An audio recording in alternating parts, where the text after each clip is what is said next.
Now, today's, or actually the week, the story we have is Letters Home from Yosemite.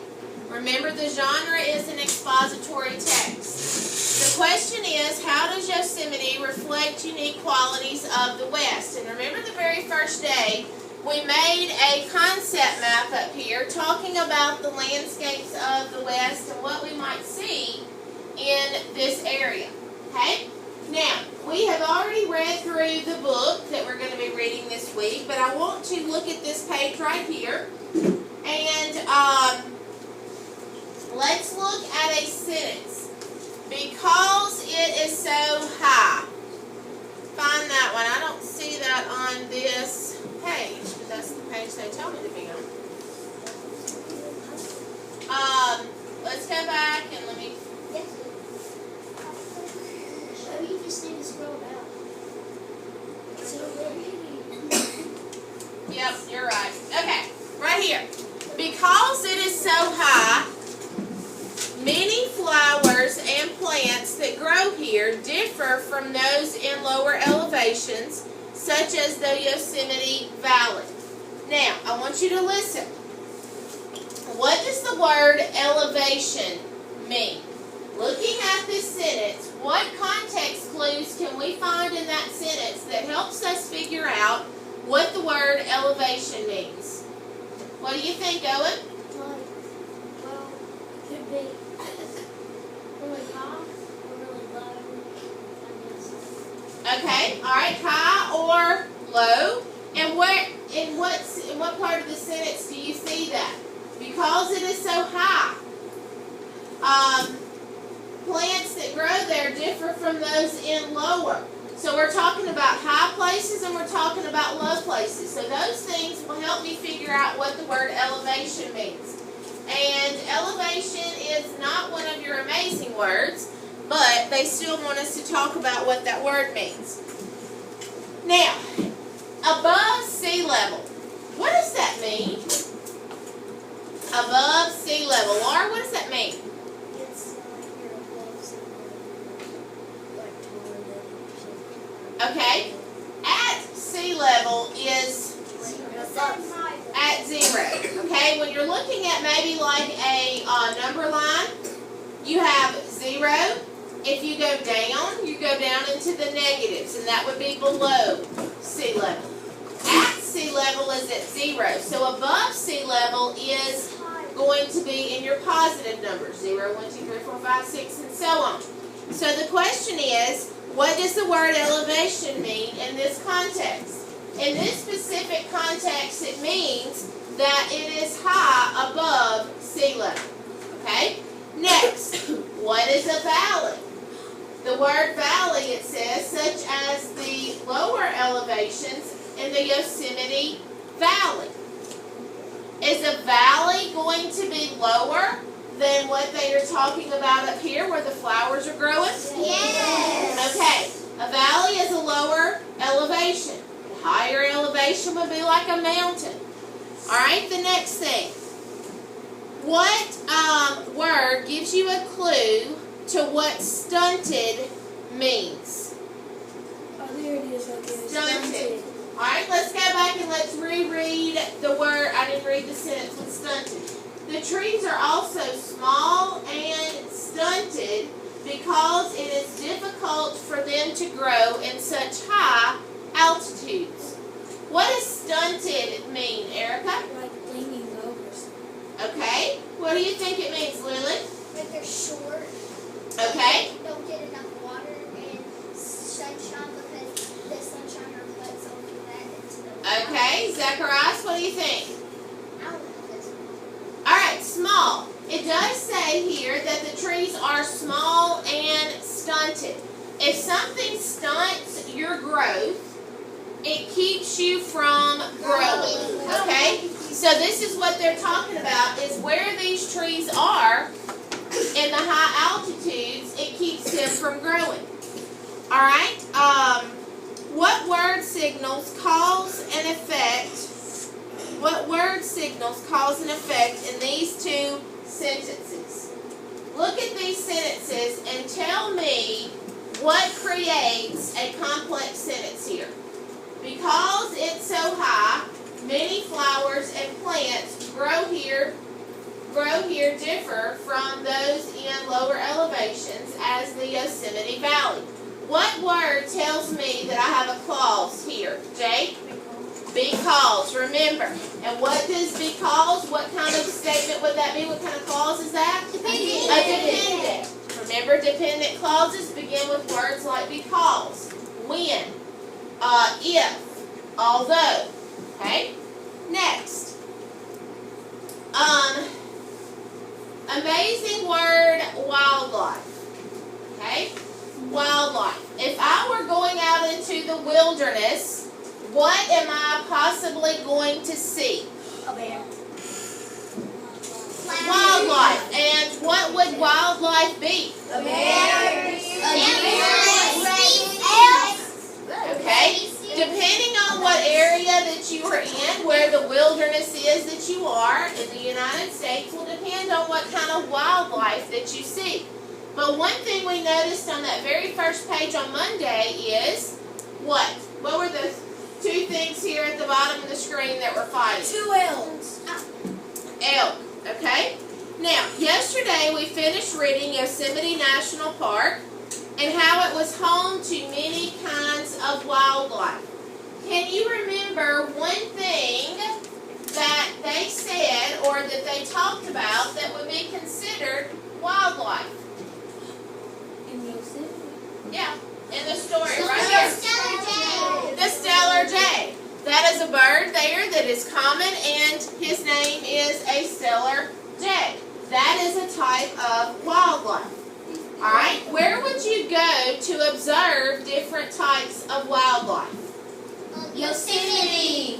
Okay, you could go to any kind of a national park, any kind of place that is secluded in the woods. You are not going to be able to walk down the streets of New York and find any wildlife. Okay? You can find you can see So, most of the time, you will need to go to a national park where they preserve the wildlife. What does it mean to preserve the wildlife? Owen?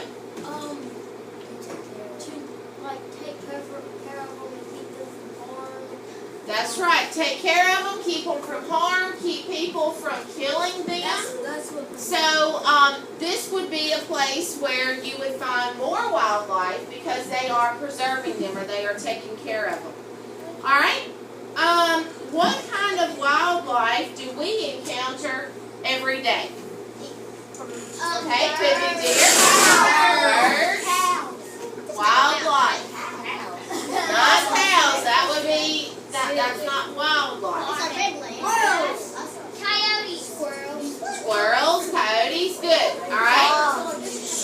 Okay, that's good. That's enough. Alright, I want to turn to page 160 and I'm going to put it up here on the screen. And some people are still talking while I'm talking and you know better than that. Alright. We are going to look at this magazine article, The Bison of Caprock Canyons. Now this is a magazine article. What are most magazine articles going to be trying to do for us? What are they? Persuade us to come to that certain place. They can also be informing us about some information. Now, it says for us to, what kind of magazine articles have you ever read before? Huh? Something about animals, so maybe National Geographic. What else, Kaylee? Avon, okay. That is a magazine which sells products. What do you think, Lily? About the Tupelo, because it was. Okay, so you've read a magazine that was talking about Tupelo. Owen? Well, it's not a magazine, but it's a newspaper. Okay. This Yeah. newspaper has ads. Okay, newspapers. What do you think, Laura? People magazine, Zach? Huh? Zoo books, okay? Or highlights. My kids get highlights magazines in the mail. So there are lots of different magazines or newspaper articles that you probably look at that sometimes you don't even think about that article being there to persuade you about something or to inform you for something. It says magazine articles are a type of expository text that are often written to inform readers about a topic. Often, a magazine article is written to explain the cause and effect of current events. An article has a main idea that is supported by details. Most articles often contain text and graphic features that give readers clues to what the article is about. So remember when we made the magazine article a while back and I told you to include some pictures? Well, pictures entice the reader to read the article, okay? So the pictures that you include need to be eye-catching. They need to be pretty. They need to be colorful. They need to be impressive to get somebody to be interested in reading the article. Why do you read magazine articles? Because it's fun. Okay? Because it is fun. Well, Where to go for a vacation? Lily, you don't have your hands up. If you say because it is fun, then you are reading something that interests you. So you are going to read magazine articles because the information that you're reading is interesting to you. Aaliyah, get your head up. What are some features that magazine articles have? Pictures, captions, information. Okay. How can you find out what a magazine article is about? Before you begin to read an article, let's look at this one up here. We've not read anything about this article, but we can look at the pictures, can't we, Brady? We can say, all right, well, what is this? A buffalo or bison, and I know that probably it's a bison because that's in the title. So we can read the title, we can look at the pictures, we can read the captions of the pictures, because up here they have a caption of this picture, so we can read that. And that can determine whether or not we are interested in what the article may be about. So make sure that you are always looking at the pictures, looking at the captions, reading the title before you begin reading the information. Alright, let's look at this magazine article. It says, The Bison of Caprock Canyons. Let's listen to what they have to tell us. Science in reading. Genre. Magazine article. A magazine article is an example of expository text. Expository text contains information about a subject. Expository texts include a main idea or the topic of the text. Details in the text will support that idea. Some expository text may also organize ideas using cause and effect relationships. Read The Bison of Caprock Canyons. Look at elements. Make this selection an expository text. What is the article's main idea? What details support the main idea? Alright, so let's listen along while they read this. By Joseph Walters.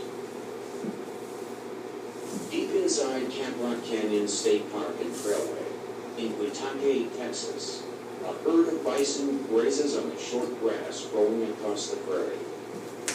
Long ago, giant herds of these creatures roamed the region. Today, this small herd is all that remains. How did these animals almost disappear from this area of Texas? In the 1800s, settlers and ranchers hunted the bison. Millions were used for food and clothing. As the number of bison decreased dramatically, a successful cattle rancher named Charles Goodnight and his wife Mary Ann, who lived in the area near Camp Rock Canyons, decided to do something about it. They began by saving a few bison calves whose mothers had been killed. Soon, the number of bison grew to 200. Let's think about it. Summarize the main idea of this magazine article. Summarize the details that support this idea. Alright, let's go back and let's look at the article and see if we can figure out what the main idea is. First of all, remember that most of the time, the main idea will be within the first sentence.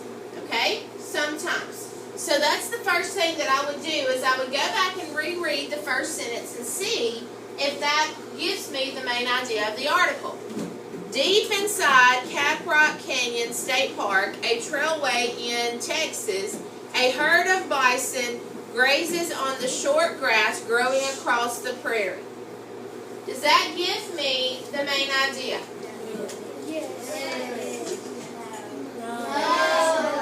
Okay, if I were to ask you what is the main idea of this article, raise your hand and tell me what you would say. What would you say the main idea is? Tremaya? Bison. Okay, bison. But what about the bison? They used to run Alright, what about the bison at Caprock Canyon State Park? That would be more of the main idea. So I would say bison of Caprock Canyons.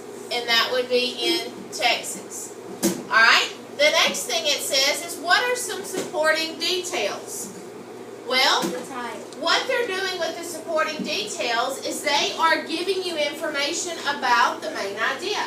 So we said the main idea was the bison at Caprock Canyon and how they have almost faded away, right? They've almost gone away, but how did that happen?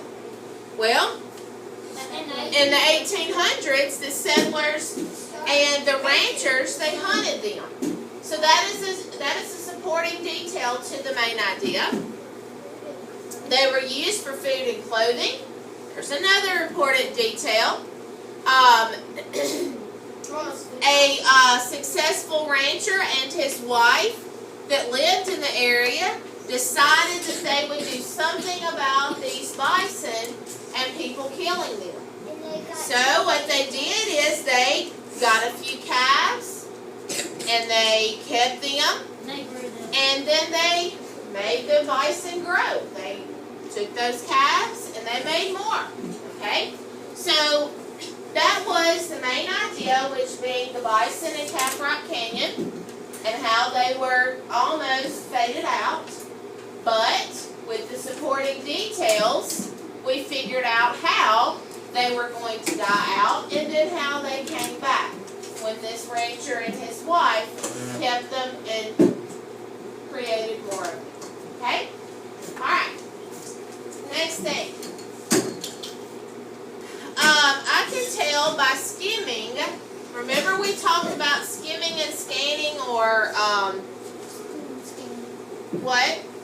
Skim and scan. We talked about that several weeks ago. How when we're looking at something and we're not sure whether or not we want to read it, we can skim and scan the information. So it says I can tell by skimming that this is an expository text because there are facts and there are what? We know they're facts. We've just read that. But what else tells? First of all, what is an expository text?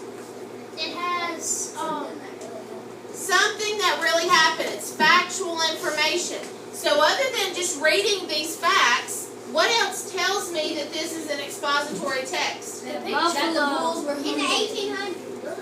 The date. That's right.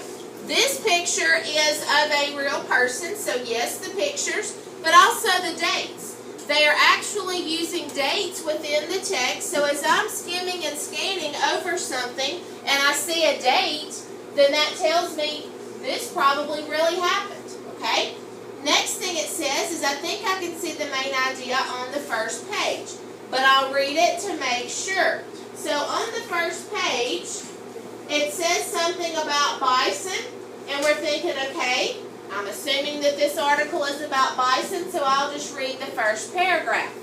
We can read the first paragraph and find out if in that information, that is what I want to read about. All right? Next thing it says, I also see a title and the author's name, some photographs, and I see some words in large type.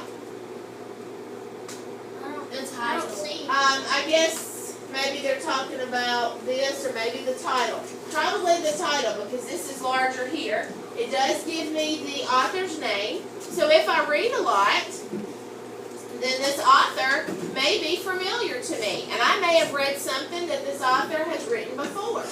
Okay, and if I like that, then if the author writes this information, I may also like it. All these are features of a magazine article, okay? And if I'm going to decide whether or not I'm going to read it, I will usually do a skim and a scan to make that decision. Alright, now let's go back to the text here, and it says, why did the number of bison in Texas decrease in the 1800s? We just read that. That was one of our supporting details to our main idea. Why did they decrease? Julianne?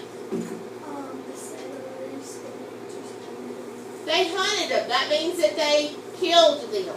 Okay? It says, what caused their number to grow again? That was also one of our supporting details. Tremaya, what did we say?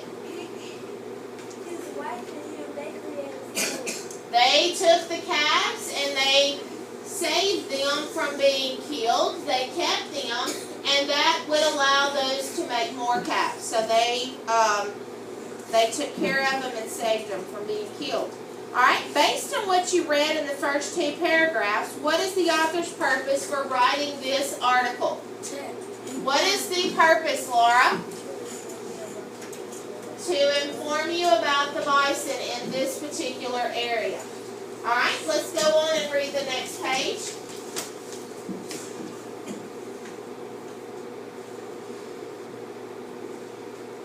Now, Camp Rock Canyon State Park and Trailway boasts the largest herd of bison in the Texas State Park program. Once a year, park officials will keep track of the bison population. First, they corral the bison into pens. The bison are then weighed and checked for disease or illness. Finally, the bison are tagged. Officials keep a close eye on newborn calves to make sure they are healthy and eating properly. Officials need to be very careful when working around the bison. Although gentle by nature, some bison can weigh almost 2,000 pounds. They can easily knock over an adult with just a nudge.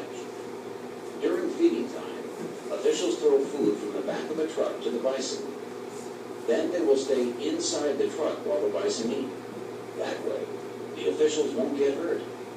Some bison are known to push against the truck with their horns.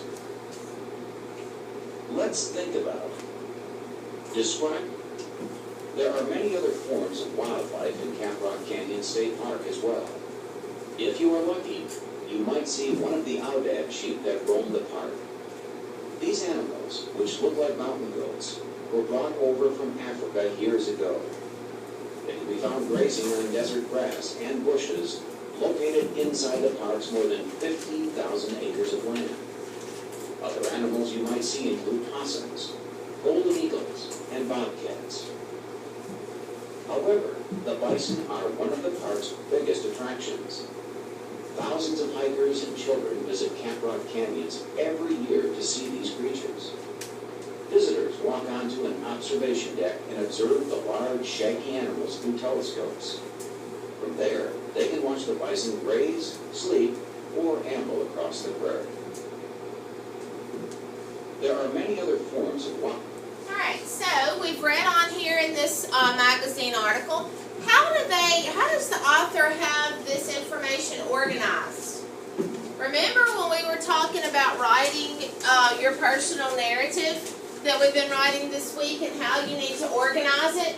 How does the author have this information organized? First. Sequential order, in the order in which things happened. First, they talked about the way that the canyon was years ago. Then they talked about how it was being saved, and the bison were being saved there. Now they're talking about what they do to continue to take care of the bison. Then they also talk about other wildlife that you might see there. Okay? Alright, it says, I know the article is expository because of the way that they have organized their ideas. Also, I know because it has dates on there and it has pictures of real people. It says on page 162, the author explains the officials stay inside a truck when feeding the bison. This is the effect. The cause is that some bison could injure a person. So they've also included in the article cause and effect statements. If the officials do not stay inside the truck, then it's likely that the bison could hurt them. So that's what they do to keep from getting hurt. How did the author choose to organize the information in paragraph 2 on page 163? Let's look over here in paragraph 2. However, the bison are one of the park's biggest attractions. Thousands of hikers and children visit the canyons every year to see these creatures. What the author has done here is they've talked about the bison, then they talk about the other wildlife, but the main idea of this is about bison. So the author goes back and wraps up his magazine article with a paragraph talking back about the bison. However, the bison are one of the park's biggest attractions. Children visit there, hikers visit there, visitors walk onto observation decks and observe the bison. So they've gone from talking about the bison to other things you may see and then back to the bison because that is the main idea of the article. Okay? Alright. Questions about this article? Okay. Next thing we want to do is look at page 164. And we are going to again talk about what we were discussing yesterday, which was affixes and suffixes. We talked about ist, I-S-T, and I-V-E. Remember that when we add I-S-T to a word, it changes the meaning and it changes it to the person who is the expert, like naturalist. Okay? More than likely in that magazine article that we just read, the people that go out in the fields and feed them, the ones that corral the bison, the ones that tag the bison, what kind of people do you think they are? Naturalist. Naturalists. And that IST on the end of the word creates a person who is an expert in doing whatever it is that you're talking about. Alright, IVE. Lending or inclined to. Remember, if I am impressive, I can impress someone, but if I'm impressive, I am inclined to impress you. I may very possibly impress you. So IVE changes the meaning to inclined to or tending to. Alright, let's look at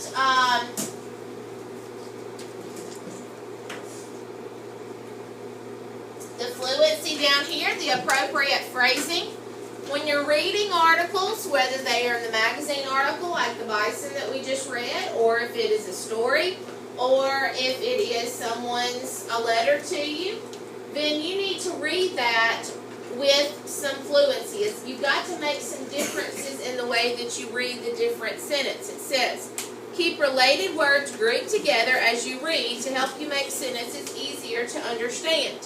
Look for commas. When you see a comma, you are to do what? Stop. Pause. You are to pause for a second, then continue on. If you read a sentence and never stop when a comma is there, then more than likely that sentence is not going to make sense to you. The same thing happens when you do not pay attention to the ending punctuation, whether it's a period or an exclamation mark or a question mark. So make sure that you are reading things with the appropriate phrasing. Over here on the other side,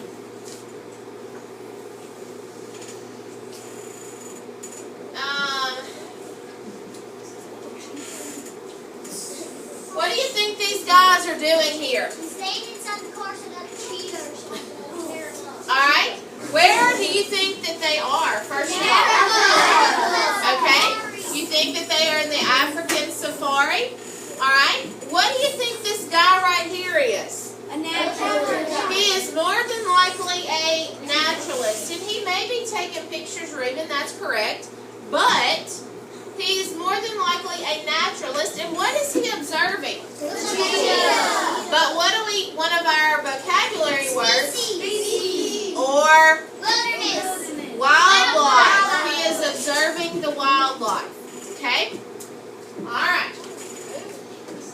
Now, what we're going to do next is I have got several different stations over here. The first station is going to be the teacher station, and that's when you are going to come to me and we are going to work on author's purpose, main idea, and supporting details. We've just discussed throughout the Bison story and magazine article how we found the author's purpose, we found the main idea, and the supporting details. So we're going to do that independently or a small group. Then station 2, you're going to work on the clauses and the complex sentences, along with the long U worksheet. Station 3, you're going to write your personal narrative and do the revisions on it. Remember yesterday we had that graphic organizer that allows you to tell what the purpose was of your writing, to write your title down, to do your first, next, and last, and then to do a conclusion. That is going to guide you to writing your personal narrative. And when you do your revisions, make sure you get your red pen out and you do the revisions. It might also be a good idea for you to let someone else in your group do some of the revisions for you. Maybe you do it first, then hand it to someone else in your group and say, here, will you look over this and see if you can find any other mistakes that I may have missed. The next thing is station 4. And on station 4, you are going to get your computer and you are going to read page 147 and page 154. On page 147, you are going to find the main idea of that page and give me 3 supporting details of the main idea. Then you are going to go to page 154 and you're going to do the same thing. You're going to find the main idea of that page and give me supporting details. Are there any questions about your station work? Is it blue or is And. Okay? Now, this is how we are going to start off. I am going to start with the red group back at station 1. So, when I dismiss you in just a minute, you can go back to station 1. My station 2 people will be my yellow group. Station 3 will be my blue group. And station 4 will be the green group. Okay? So you figure out which station you're supposed to be at. Your computers are over here in the cart. Listen, I've not asked you to move yet. Station 2's work will be back there on the counter. Okay? Any questions? When you come back to me, you need to make sure that you bring just a pencil. I'll have the other work back there with me. Alright, thank you. You may do your station.